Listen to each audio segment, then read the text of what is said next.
కేటీఆర్ గారి వాదనలు నిన్న హైకోర్టు ఈరోజు చాలా స్పష్టంగా ఆ కేసులో ఎలాంటి ఇంగ్రీడియంట్స్ లేదు. 18వ తారీఖు నాడు కంప్లైంట్ ఇస్తే 19వ తారీఖు నాడు కేసు ఎట్లా రిజిస్టర్ అవుతుంది. కాబట్టి ఎవరైతే ఇన్వెస్టిగేషన్ ఆఫీసర్ ఉన్నాడో ఇందులో ప్రాపర్ గా ఇన్వెస్టిగేషన్ లేదు.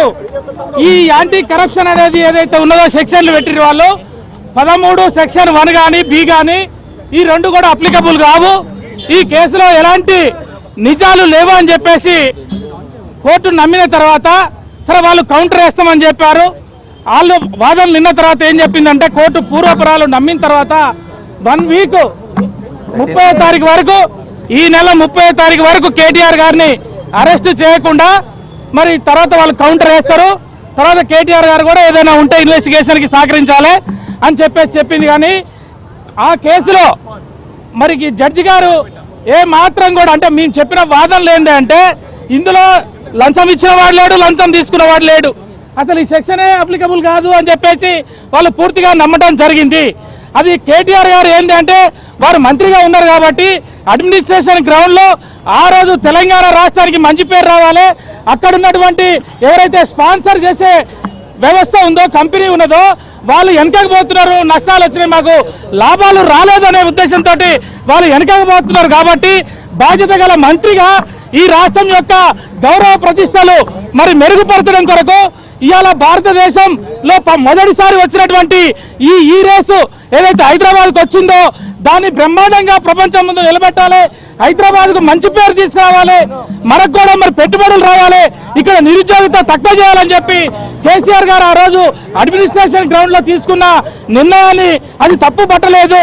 దాంట్లో లంచం ఇచ్చుడు లేదు, లంచం తీసుకోవడం లేదు అని కోర్టు చాలా స్పష్టంగా మరి నమ్మింది. కాబట్టి వారం రోజుల వరకు వారిని అరెస్టు చేయొద్దని చెప్పి ఈ రోజు కోర్టు చెప్పడం జరిగింది.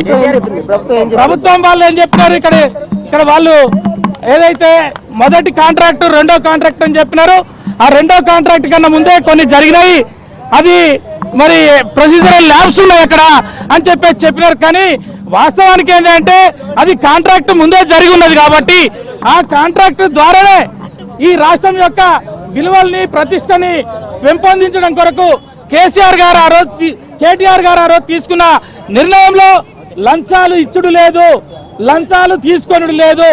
క్రిమినల్ బ్రీచ్ ఆఫ్ ట్రస్ట్ అని సెక్షన్ ఐపీసీ 409 అన్నారు, అది కూడా అప్లికబుల్ కాదు. క్రిమినల్ కాన్స్పిరసీ అనేది అసలే లేదు. కాబట్టి ఈ అవినీతి చట్టము ఈ అన్ని కూడా ఏమి వర్తించవని చెప్పి కానీ ఇప్పుడు కేటీఆర్ విచారణకు సహకరించమన్నది ఒకవేళ ఏసీబీ నోటీస్ ఇస్తే మేము ఈ రోజు కాదు ఏ రోజైనా కేటీఆర్ గారు మొదట చెప్పినారు మీరు ఏ రకమైన నోటీసులు ఇవ్వండి, మేము దాని విచారణకు వస్తాం, మీకు కావాల్సిన ఎవిడెన్స్ ఏందో, మీకు కావాల్సిన డాక్యుమెంట్స్ ఏంటో అసెంబ్లీలో చర్చ పెట్టమన్నాడు, అసెంబ్లీలో పెట్టమన్నాడు. 4 గోడల మధ్యలో ఇన్వెస్టిగేషన్ కాదు, మొత్తంగా అసెంబ్లీలోనే చర్చ పెట్టమని చెప్పి కేటీఆర్ గారు చెప్పారు.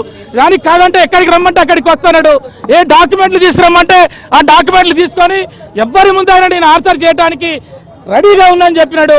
ఆయన ఏం తప్పు చేయలేదని బయట చెప్పినాడు. కోర్టులో కూడా మేము అదే చెప్పినాము, కోర్టు కూడా నమ్మింది అరెస్టు చేయొద్దని చెప్పి. కాబట్టి మీరు ఏమైనా అధికారం మీ చేతిలో ఉంది కాబట్టి కేటీఆర్ గారు ప్రశ్నిస్తున్నాడు కాబట్టి ఏదో ఒక రకమైన మరి ఎలిగేషన్ పెట్టాలి, తప్పులో పెట్టాలి, కేసులో విరికియాలి, అరెస్టు చేయాలి, జైలుకు పంపాలి.